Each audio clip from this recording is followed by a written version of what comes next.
And today we are going to learn Standard 4 Subject ENV Chapter 3 A Day with Nandu। आज हम इस chapter के part 2 पढ़ेंगे, यानी पेज नंबर 19 से आज हम एक्सप्लेन करेंगे। ओके, इसके पहले का पार्ट 1 हमारा हो गया है। आई होप आपने वीडियो देख लिया है। तो चलो देखते क्या है पेज नंबर 19 से। देखो यहाँ पे एक पिक्चर दिया है एलिफेंट्स के, पानी में खेल रहा है एलिफेंट, सब एक दूसरे पर पानी फेंक रहा है ना, फाउंटेन की तरह अपने ट्रंक में पानी भर के एक दूसरे के सर पे गिरा रहा है। बेबी एलिफेंट्स है, एडल्ट एलिफेंट्स है ना, पानी में खेल रहा है। एलिफेंट्स को पानी में खेलना, कीचड़ में खेलना बहुत ही पसंद है। तो चलो देखते नंदू क्या कर रहा है। Fun and games. Nandu saw his brothers and sisters pulling one another's tails. He thought, I better not go near them. What if they fall on me? I am still small. He quietly went and stood near his mother. तो नंदू ने देखा कि उसके जो भाई बहन है वो लोग एक दूसरे के पूंछ मतलब टेल को पकड़ के खींच रहा है। तो उसको लगा, उसने सोचा कि मुझे यहाँ मतलब मैं यहाँ से मुझे जाना ही ठीक रहेगा, बेटर रहेगा ना। तो क्योंकि वो बहुत ही छोटा है तो मैं क्या करूँ, मैं गिर जाऊँगा तो क्या करूँ, वो लोग मुझे भी गिराएगा तो ऐसे। तो वो चुपचाप एकदम क्वाइटली अपने मम्मी के पास जाके खड़ा हो गया। तो mother gently pushed Nandu towards the water as if she was telling him to go and play. तो मम्मी ने उसको एकदम जेंटली पुश्ड किया, पुश्ड मतलब धक्का देना। तो जेंटली उसको पुश किया पानी में। वो उसकी मम्मी नंदू को कहा कि जाओ पानी में जाके खेलो, ठीक है, पानी में जाओ और खेलो, मस्ती करो, एंजॉय करो। तो Nandu love to play in water. Nandu को बहुत ही पसंद है पानी में खेलना। His cousins were already there just as he reached near a strong fountain of water fell on his head. तो उसके कजिन जो थे नंदू के, वो ऑलरेडी वहाँ पे थे, खेल रहा था पानी में। तो नंदू पहुँचा, पास में पहुँचा, जस्ट ही रीच्ड नियर, पास में गया, वो पहुँचा और उसके ऊपर उसके हेड पर एक पानी गिरा, स्ट्रॉन्ग फाउंटेन आया। तो ही गॉट वेट, वो पूरा गीला हो गया। हो this was the work of his naughty cousins. तो ये किसने किया ये काम उसके नॉटी कजिन्स ने किया। नॉटी कजिन्स ने क्या किया, उसके ऊपर पानी फेंका। तो Nandu join game in the game. तो नंदू को भी ये गेम बहुत पसंद आया तो भी ज्वाइन हो गया। Before sunset the herd started back towards the jungle. By then Nandu was very tired. He settled himself between his mother's front legs and fell asleep as he drank her milk. तो मतलब सूरज जो है वो अभी डूबने लगा। अभी उसके पहले डूबने से पहले, सूरज डूबने से पहले अभी जो एलिफेंट के जो ग्रुप थे, सभी एलिफेंट्स जो हर्ड है मतलब एलिफेंट्स के ग्रुप, तो सब जंगल के तरफ वापस चलने लगा। नंदू बहुत ही थक गया है। ही वॉज वेरी टायर्ड, बहुत थक गया है। अभी वो सोना चाहता है। अभी वो between his mother's front leg मतलब उसके मम्मी के लेग्स के सामने जाके वो सो गया। हाँ, ही ड्रैंक हर मिल्क, उसको दूध पीने लगा, ठीक है, जाके सो गया और दूध पीने लगा। You have read about Nandu and the elephant heard. herd may have 10 to 12 female elephants and young ones। तो आपको पता ही, अपने पढ़े हो कि नंदू जो है वो एलिफेंट के ग्रुप में है। Nandu and the elephant heard उसके ग्रुप है, ये जो चैप्टर है। तो हर्ड मतलब ये एक 10 to 12 फीमेल होता है इसके एलिफेंट में, मतलब ग्रुप में 10 से 12 फीमेल एलिफेंट्स है और यंग वंस भी, उसके बच्चे भी थे।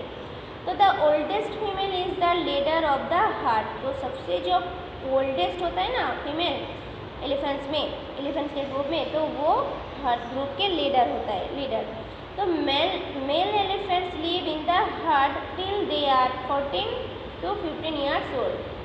और मेल जो एलिफेंट्स होता है वो हर्ड में रहता है 14 से 15 years ओल्ड पुराने।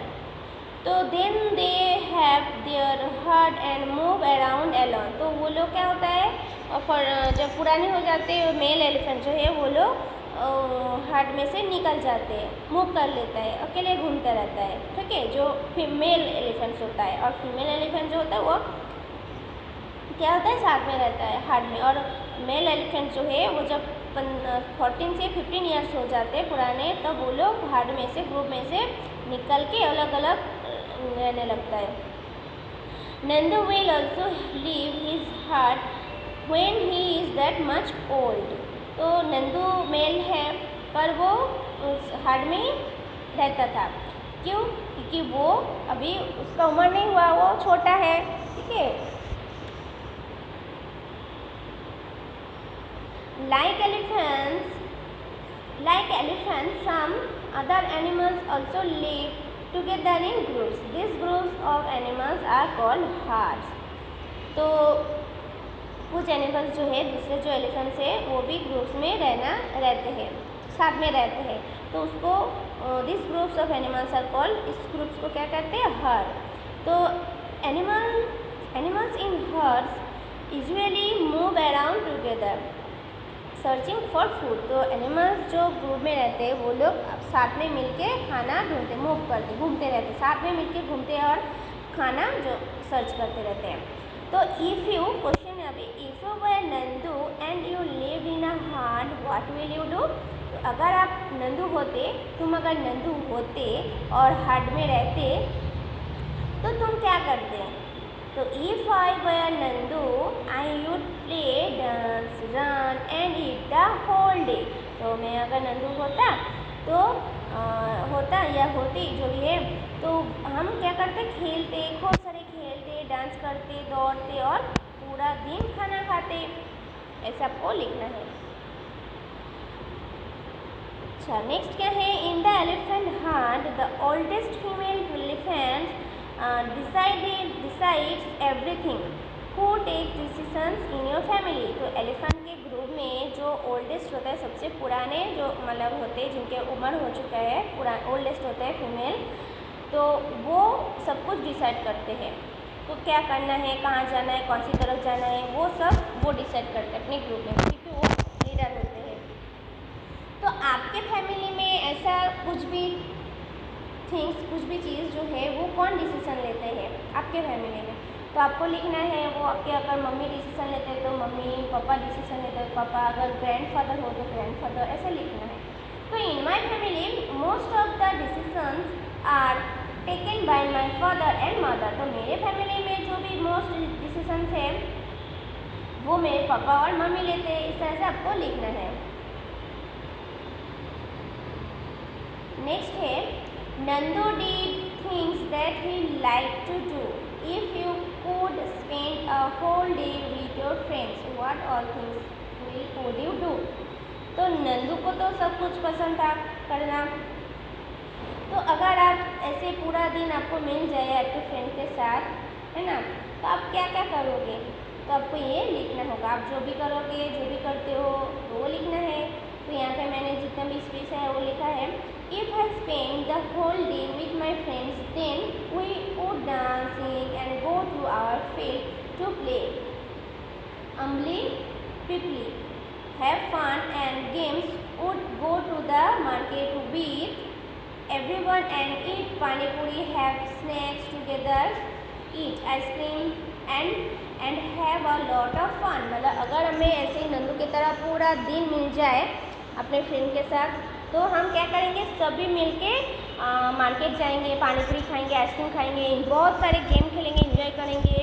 और ऐसे अमली के जो पेड़ होते हैं ना, तो पेड़ पे क्या करेंगे, हम झूला झूलेंगे, खेत में जाएंगे, फील्ड में जाएंगे, बहुत सारे गेम्स खेलेंगे, ऐसे खूब मस्ती करेंगे, लॉट ऑफ फन। ठीक है। नेक्स्ट क्वेश्चन है, find out and write Which other animals live in herds? तो आपको यहाँ पे लिखना है कौन से एनिमल्स, जो दूसरे एनिमल्स जो है वो हर्ड्स में रहते हैं। तो animals like monkeys, deer, zebras, wild buffaloes, wild dogs, wolves, kites, bear, wild ants, fish, locust, penguins etcetera live in herds. तो ये सब जो एनिमल्स है और भी जो अदर एनिमल्स है वो हर्ड्स में रहते हैं, दूसरे जो एनिमल्स हैं। तो do you also live in a group? तो आप क्या ग्रुप में रहना चाहते हो? तो do you like to live together like that? Why would you like और not like to live in a group? अगर आप ग्रुप में रहते हो साथ में मिलके, तो आप साथ में मिलके क्या करना पसंद करोगे और क्या नहीं पसंद करोगे, ओके, और क्यों? तो यहाँ पे दिया है व्हाई आई वुड लाइक, मतलब क्यों आप लाइक करोगे, और why I would not like, मतलब क्यों आप नहीं लाइक करोगे। तो यहाँ पे आपको लिखना होगा ऐसे, आपके टेक्स्ट बुक में लिखना हो तो आप टेक्स्ट बुक में लिख सकते हो, या आपको नोट में लिखना हो तो आप इसको नोट में भी लिख सकते हो। तो ऐसे 1 नंबर में मैंने लिखा है one feels secure due to living in a group. क्यों पसंद है? क्योंकि हम अगर ग्रुप में रहेंगे तो हम सिक्योर रहेंगे, है ना। नंबर 1 क्यों मतलब पसंद है? There is a possibility of internal fights due to living in a group. मतलब जब मतलब बहुत सारे ऐसे पॉसिबिलिटी होता है कि फाइट अपने अंदर से झगड़ा हो जाता है, ग्रुप में रहते तो झगड़ा होता है और फाइटिंग भी हो जाता है ना, ऐसे कभी कभी। 2 we feel loved due to living in a group. मुझे ऐसे ग्रुप में रहना बहुत ही पसंद है। और time is wasted in useless talk due to living in a group. और ग्रुप में अगर रहते हैं तो क्या होता है, बहुत सारे ऐसे बातें करने के लिए क्या होता है, टाइम वेस्ट हो जाता है। सबके साथ बातें करना होगा, इसके लिए वो टाइम भी बहुत सारे वेस्ट हो जाता है ऐसे। 3 feeling of togetherness are increased due to living in a group. और 3 यहाँ पे है the workload of the person who work increases due to living in a group. में रहता है तो काम में भी बहुत सारे लोड हो जाता है ना ऐसे।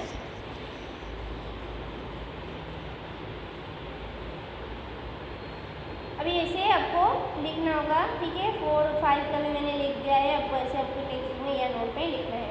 4 में है we learn to help each other due to living in group, मतलब एक दूसरे पर हम हेल्प कर सकते हैं।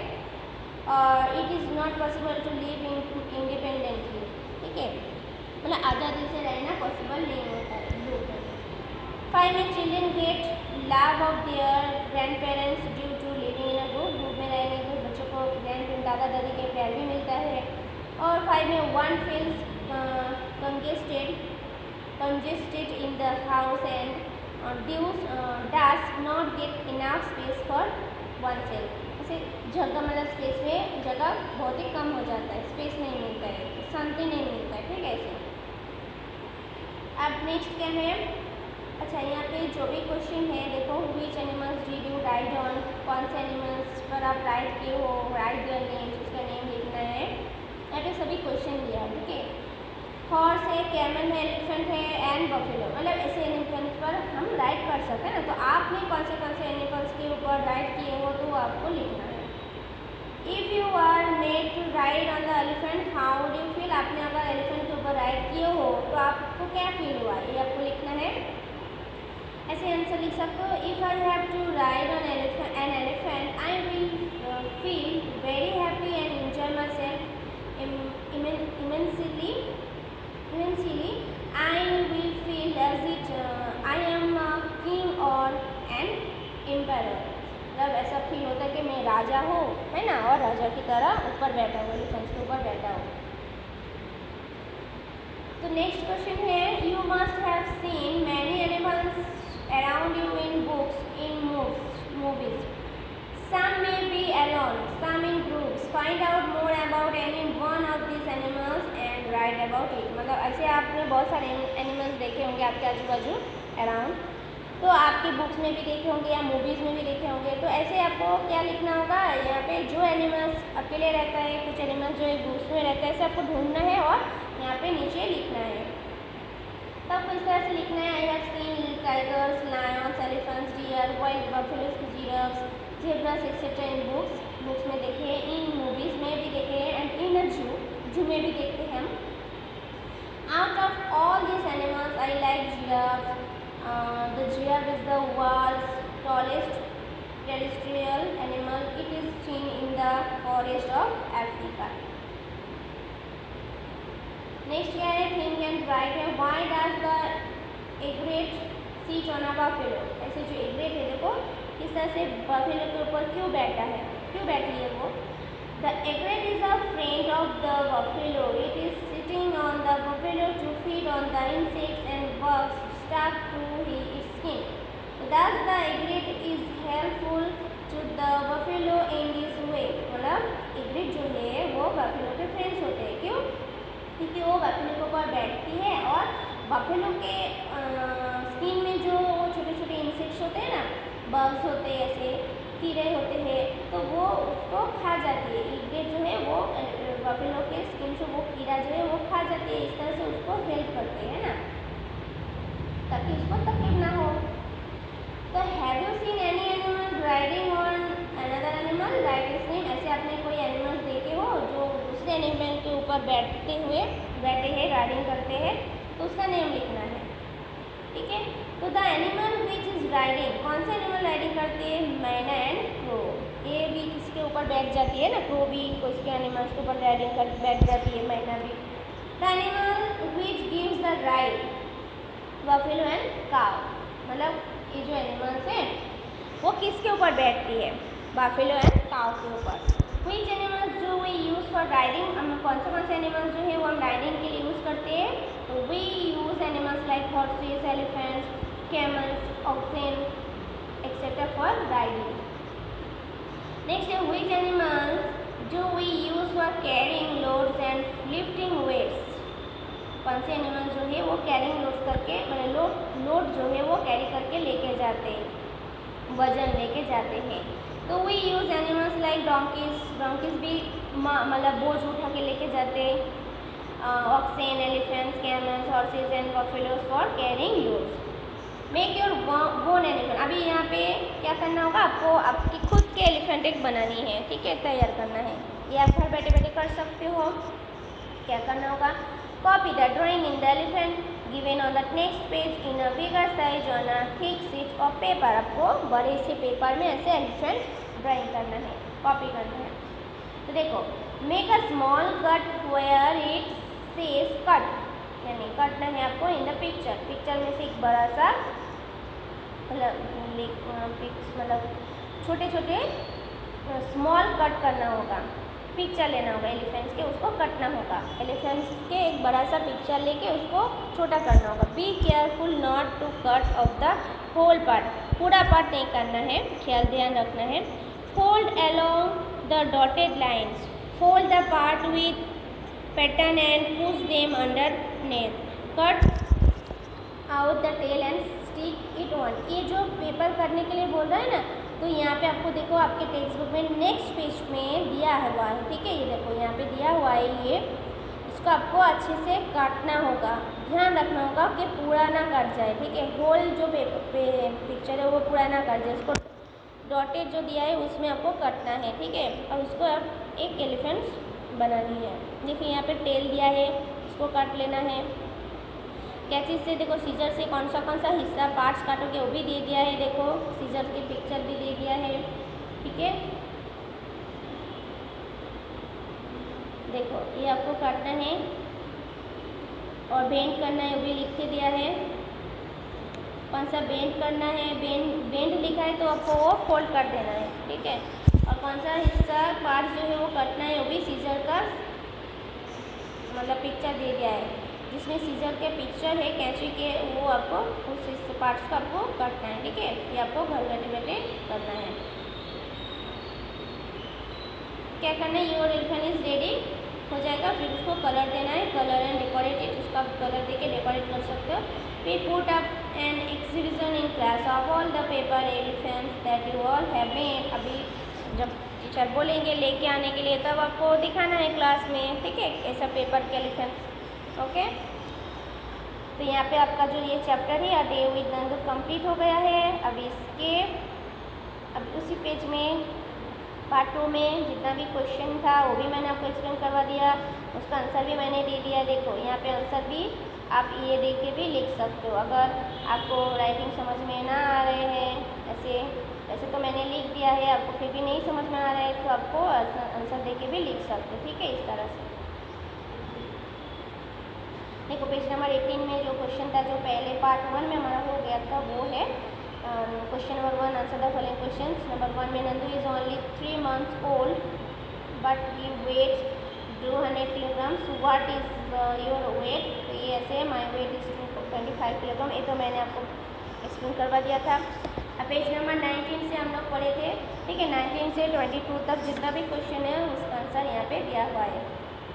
देखो बहुत बड़े हैं तो इसलिए मैं जितना यहाँ पे मैं उतना ही लिखा, इसके मतलब आगे का जो है वो आपको आपके नोट में लिखना है। जैसे कि देखो क्वेश्चन नंबर 2 में think carefully and answer the following question में 1 नंबर पे, इफ़ यू वर नंदू, अगर आप नंदू होते तो and you lived in a हट, व्हाट विल यू डू? आप हट में रहते तो आप क्या करोगे? तो मैंने इतना छोटा सा ही लिखा था, if I were Nandu and lived in a hut, so I would go to the forest with my mother, brothers and sister. I would eat fresh leaves and twigs of trees in the forest. I would play with my friends from other huts. Then I would go to the nearby river and spray water. I would spray water on others and give them a bath. I would pull their tail and have some fun. After enjoying myself in this way with everyone, I would start off to return home at sunset.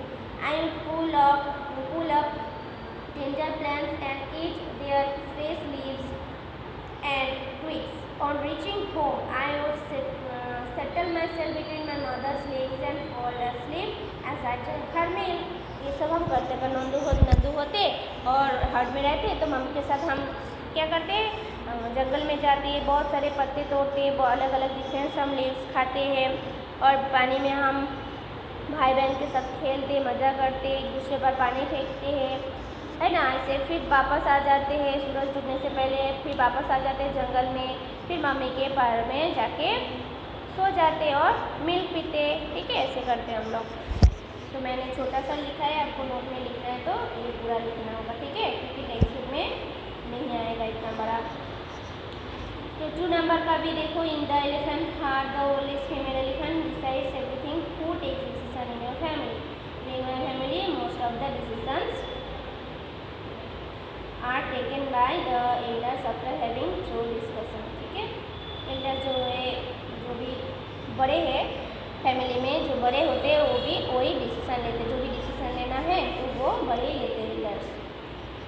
3 में Nandu did things that he like to do, if you could spend a whole day with your friends, what all things you would do? ये भी मैंने आपको explain करवाई थी, ठीक है, ये इसका आंसर है। फिर नेक्स्ट 4 का भी, find out and write to each other animals live in herd, ये भी मैंने आपको बताए। तो ये देखो ये चार्ट, ऐसे इस तरह से आपको लिखना है, वाई आई वुड लाइक और why I would not like. तो इसको आपको टेक्स्ट बुक में अगर नहीं आएगा तो आपको अच्छे से नोटबुक में ऐसे लाइन खींच के कलम बना के आपको लिखना है, ठीक है। 1 से लेकर 7 तक है, आपको जितना लिखना है वो आप लिख सकते हो। 1 से 5 भी लिख सकते हो, 1 से 7 भी लिख सकते हो, ठीक है।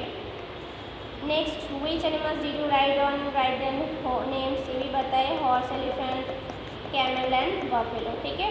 यहाँ पे सभी क्वेश्चन का आंसर दिया गया है। अच्छा, क्वेश्चन नंबर 8 का भी दिया है, देखो, you must have seen many animals around you in books, मतलब बहुत सारे एनिमल्स जो है वो आप बुक्स में, मूवीज़ में देखे हो, ऐसे आपको लिखना था, ठीक है। तो ये देखो यहाँ पे पूरा है आंसर, जिराफ के बारे में दिया है और जो पेज नंबर 23 में है वो भी दे दिया है, देखो, क्यों इगलेट जो है वो बादलों के ऊपर बैठती है, ठीक है। तो यहाँ पे पूरा सभी क्वेश्चन का आंसर रेडी है। आपको सिर्फ क्या करना होगा, अच्छे से सेंटेंस को पढ़ना होगा, एक एक सेंटेंस को आपको लर्न करना है, पढ़ना है अच्छे से, फिर आपको समझ में आ जाएगा, तब आपको आपके नोटबुक में इसको नोट डाउन करना है, ठीक है। फर्स्ट ऑफ ऑल वीडियो को अच्छे से देखना है, सुनना है, ठीक है। एक बार में समझ में ना आ रहे हैं तो दोबारा वीडियो को ओपन करके देखना है, ठीक है। फिर आपको क्वेश्चन का आंसर आपके बुक में या नोटबुक में लिखना है, ठीक है। तो यहाँ पे हमारा ये chapter a day with Nandu complete. इसके आगे का जो चैप्टर है वो मैं आपको नेक्स्ट सेक्शन में बताऊँगी। Okay, thank you.